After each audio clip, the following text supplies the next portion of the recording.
In every age, war begins with certainty and ends with questions. Leaders promise security, deterrence, justice, survival, prestige, or peace through strength. But once the first blow lands, events stop obeying speeches. In today's confrontation involving the United States, Israel, and Iran, the world is not only watching missiles, diplomacy, and oil routes, it is watching ambition, fear, pride, and miscalculation. Imagine if Sun Tzu, the ancient strategist, stood beside modern leaders and asked a simple question, not who can strike harder, but who truly understands the cost, the timing, the psychology, and the endgame. In this video, Sun Tzu walks through the conflict, the personalities, the hidden logic, and the dangerous paths that lie ahead.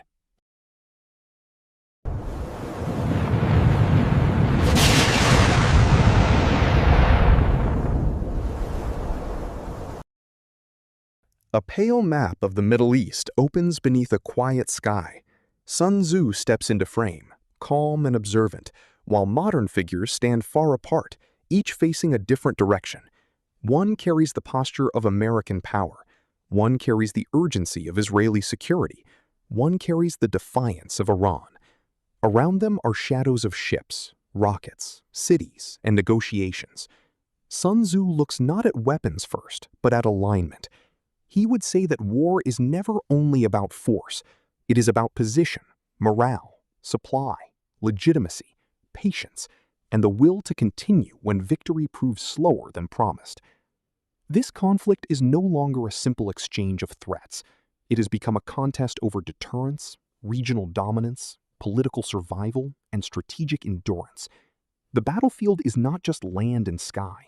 It is diplomacy, trade routes, domestic politics, alliance discipline, and public perception. Sun Tzu walks past 5 key figures. Donald Trump projects pressure, unpredictability, and bargaining through force. Benjamin Netanyahu seeks strategic advantage and political meaning through military power. Masoud Pezeshkian speaks for Iran's state position and national rights. Mujtaba Khamenei symbolizes hardened continuity after a violent leadership rupture. J.D. Vance appears as part of Washington's negotiating and political posture, though the cast of negotiators has shifted. Sun Tzu would notice something modern audiences often miss. Wars are shaped not only by nations, but by the private calculations of leaders. Every one of these figures must speak to enemies abroad and audiences at home. Each must appear firm, even when privately measuring risk. That is how wars grow longer than planned. Sun Tzu raises a hand toward empty space, as though drawing invisible lines. He reminds us that the real battle starts before armies move. It begins in intentions, deterrence, bluff, alliance signals, sanctions, mobilization, and fear. If a leader enters war without a clear political outcome, battlefield success can become strategic confusion. That warning matters here. Reports suggest that despite punishing military action, the conflict has not produced a settled political result. Ceasefires remain fragile, talks open and close.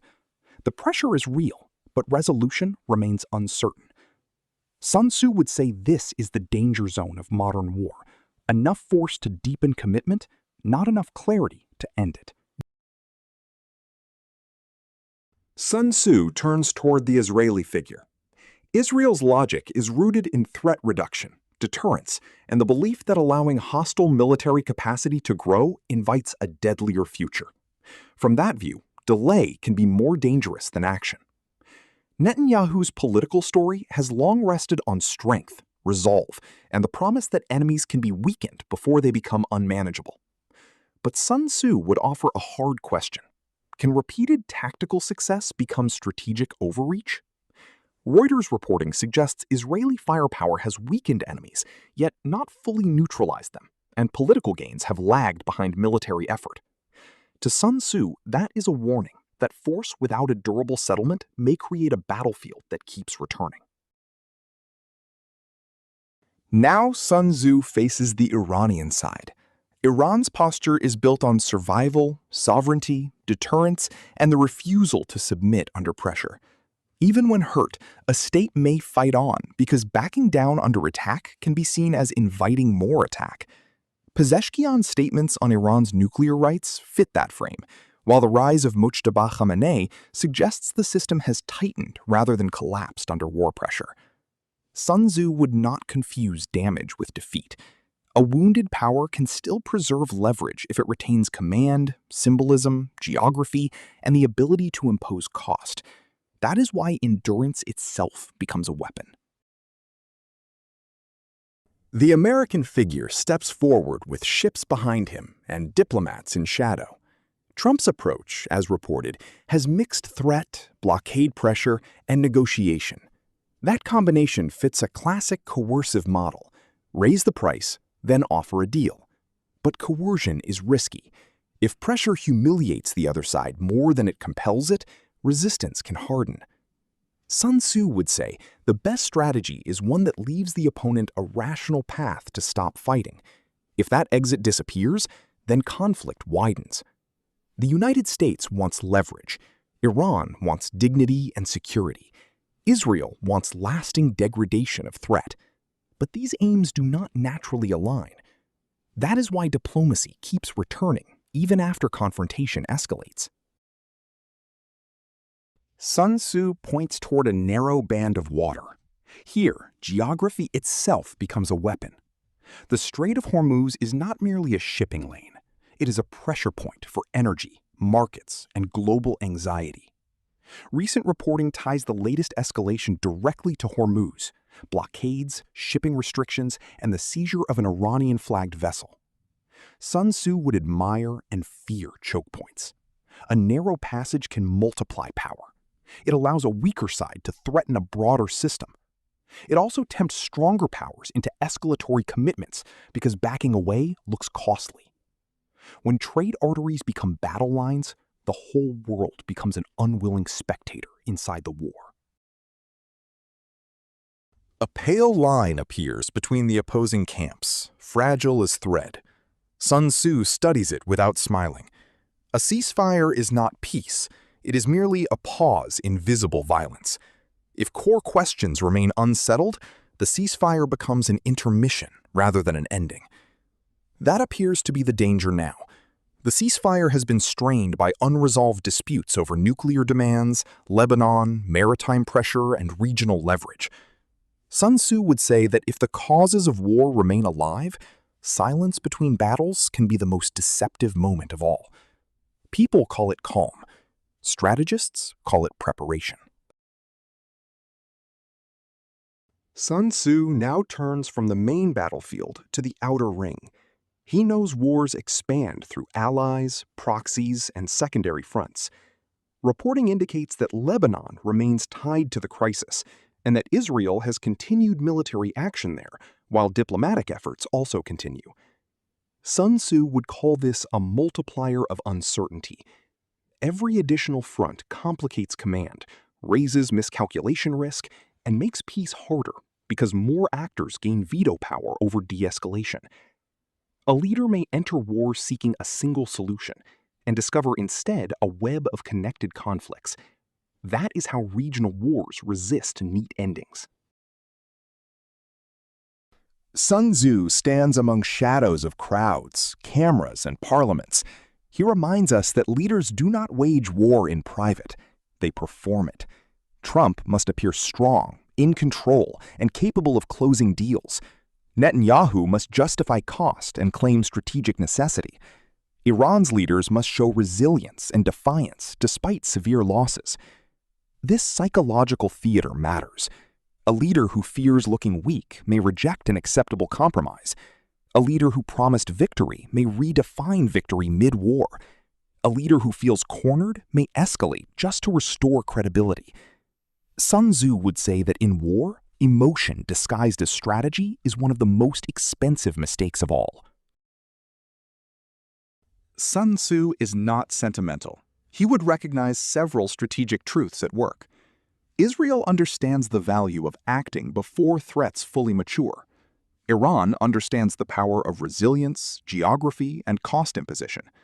The United States understands how economic and military leverage can shape diplomacy.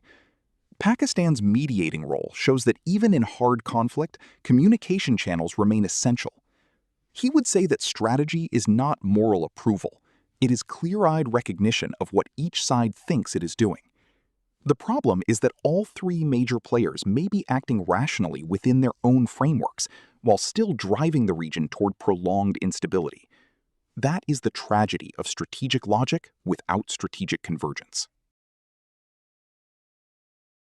Now Sun Tzu's face hardens. He would criticize any strategy that mistakes punishment for closure. He would criticize any campaign launched without a believable political settlement at the end. He would criticize rhetoric that leaves no room for the enemy to de-escalate without humiliation. And he would criticize the fantasy that sheer force can erase deeply rooted rivalries. Reports now suggest that military actions have not yet yielded a coherent endgame. Iran remains defiant, shipping remains vulnerable. Talks continue because battlefield outcomes alone are not resolving the conflict. Sun Tzu would say that when war no longer serves a clear political design, it begins serving momentum instead. And momentum is a poor strategist. Sun Tzu now kneels and places 4 small stones on the ground. The first stone is armed stalemate. No side wins cleanly. Violence continues in cycles, and diplomacy manages only temporary pauses. The second is coerced bargain. Pressure and fatigue produce an ugly but workable arrangement over shipping, strikes, and nuclear limits. The third is regional widening. The war spills further through proxies, maritime attacks, or direct retaliation. The fourth is claimed victory, unresolved conflict. Leaders declare success for domestic reasons, while the underlying struggle continues. Based on current reporting, the first two appear more plausible than a total strategic defeat of Iran or a clean, decisive triumph for any coalition. The battlefield has been intense, but the political outcome remains unsettled. If Sun Tzu were forced to judge the most likely endgame, he would probably reject fantasies of total victory. The likeliest outcome is a messy, negotiated containment. Not trust, not reconciliation, but a grudging arrangement shaped by exhaustion, deterrence, and fear of wider economic and regional collapse. The U.S. will want to show it imposed terms. Israel will want to claim it degraded threats. Iran will want to prove it survived pressure without surrendering its core dignity. That kind of ending fits the pattern visible in current reporting. Continued bargaining, unstable ceasefire logic, unresolved maritime pressure, and no convincing sign that force alone has delivered final political closure. Sun Tzu would call this an imperfect peace, built not on friendship, but on mutual recognition of cost. The battlefield fades. Sun Tzu stands alone as the others become silhouettes. He leaves us with one final teaching. The highest form of strategy is not endless escalation. It is shaping conditions so that war no longer appears profitable. Strength matters, but so does restraint. Pressure matters, but so does exit.